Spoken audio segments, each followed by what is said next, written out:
Indonesia berada di ambang ekonomi paling ambisius dalam beberapa dekade terakhir. Tapi, apa yang sebenarnya berubah? Lalu, bagaimana dampaknya bagi perusahaan, investor, maupun masyarakat? Welcome to Blue Talks, a digital talk show where a wide range of experts come together to decode the evolution of capital markets and the financial industry, navigate today's shifting global economy, and uncover the trends shaping the future of finance. Sit back, relax, and enjoy the journey with Blue Talks.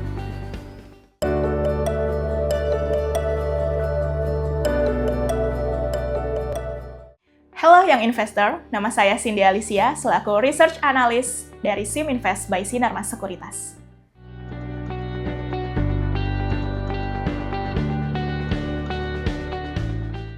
Oke, tentunya peran pemerintah itu sangat-sangat diperlukan untuk investor kita ya, karena memang lagi-lagi yang tadi sudah disebutkan juga bahwa stabilitas ekonomi itu sangat-sangat diperlukan untuk menunjang pasar modal kita, dan tentunya dari sisi investor domestik itu sangat-sangat perlu, sangat-sangat ingin merasa dilindungi dalam hal berinvestasi di Indonesia.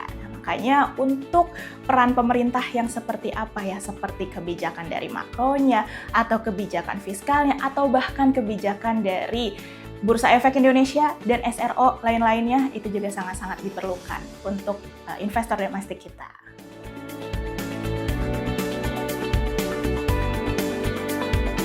Oke, IHSG ini luar biasa ya. Maksudnya di 2025 itu quite challenging, sangat-sangat volatilitas sekali, terutama dari global, tapi ternyata IHSG sepanjang tahun 2025 ini luar biasa pergerakannya bullish. Nah, lalu bagaimana dengan para investor kita? Seharusnya sesuaikan strategi lagi. Karena kenapa? Karena walaupun IHSG itu bullish, terus-terusan mencetak all-time high-nya, kalau misalnya dalam strateginya saja salah, ya akan salah juga ke depannya. Karena kalau kita bedah sahamnya satu-satu, ya, kalau kita bedah sahamnya satu-satu itu sebenarnya tidak semua saham outperform, hanya beberapa saham saja. Nah, bagaimana supaya tidak FOMO lagi-lagi? Pertama, sesuaikan strategi. Kalau misalnya kita udah tahu strateginya apa, yang kedua itu pemilihan sahamnya. Karena beda strategi, beda juga sahamnya. Jadi lagi-lagi yang pertama adalah strategi, dan kedua itu pemilihan saham, baru yang ketiga itu analisa. Baik analisa merupakan fundamental maupun dari teknikal atau analisa-analisa saham lainnya.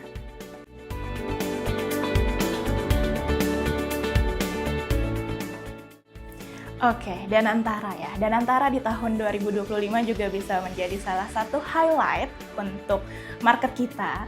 Tapi sebenarnya kekhawatiran dari para pelaku pasar terhadap Danantara itu wajar ya, bukan sesuatu yang negatif atau seperti apa. Karena Danantara ini baru dan cakupannya juga luar biasa besarnya. Total asetnya juga luar biasa besarnya ya. Kalau misalnya kita perhatikan dulu saja dari Danantara, Danantara itu sebenarnya dibentuk ya bukan asal, tapi ada visi dan misi besar yang pada akhirnya ini akan mendorong pertumbuhan ekonomi kita. Nah, lalu bagaimana dengan kekhawatiran yang terjadi antara para pelaku pasar terhadap Danantara? Sebenarnya para pelaku pasar hanya ingin transparansi. Kira-kira ke depannya itu akan seperti apa, plan-nya akan seperti apa, perjalanannya, proses yang dilakukan oleh Danantara itu benar-benar inline atau tidak dengan visi misi yang mereka punya.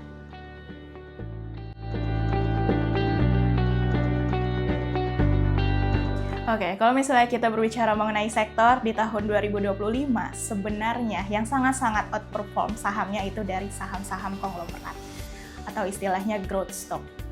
Untuk fundamentalnya bagaimana? Dari sisi fundamental sebenarnya dari Indonesia sendiri masih cukup kuat dan saham-saham berfundamental baik juga masih performnya cukup baik. Tapi memang ini semua perjalanan di tahun 2025 saham-saham yang outperform itu lebih ke momentum. Nah, kalau misalnya kita berbicara mengenai momentum, saham-saham yang lebih berkinerja atau harga sahamnya naik luar biasa itu dari konglomerat. Nah, lalu bagaimana dengan strateginya? Kalau misalnya yang perform itu memang saham-saham semacam konglomerat yang terkadang yang kita butuhkan hanyalah data-data seperti sentimen ke depannya ada apa saja.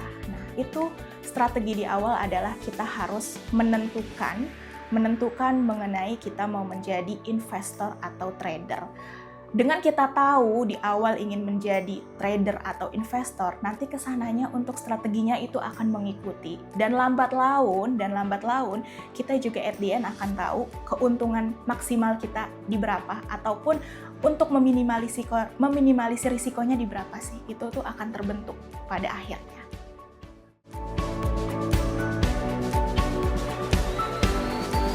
Oke, terkait dengan alokasi aset baik dari investor institusi maupun domestik, tentunya dengan melihat kondisi IHSG yang justru bullish di kondisi volatilitasnya yang cukup tinggi di tahun 2025 ini, harapannya untuk next-nya sih sepertinya ya dari para pelaku pasar domestik ataupun dari sisi retail dan institusi itu punya harapan adanya peningkatan.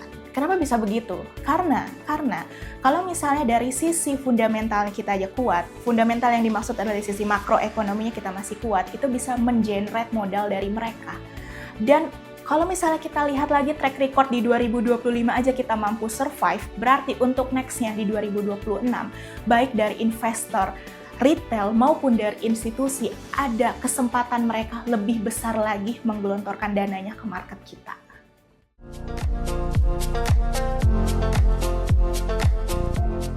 Blue chip or growth? Growth. Fundamental or analysis? Fundamental. Saham Indo or saham luar? Saham Indo. Terkonsentrasi or diversifikasi? Diversifikasi. Jangka pendek or jangka panjang? Jangka pendek. Value investing or momentum investing? Momentum investing. Cuan dari dividen or cuan dari capital gain? Cuan dari capital gain. Trading aktif or investasi pasif indexing? Trading aktif. High risk high return or low risk low return? High risk high return. Pakai saham manual or pakai robo advisor atau roadmap? Manual. Terima kasih sudah menyaksikan Blue Talk. Saya Cindy Alicia, selaku Research Analyst SIM Invest by Sinarmas Sekuritas. Sampai jumpa di episode Blue Talk selanjutnya.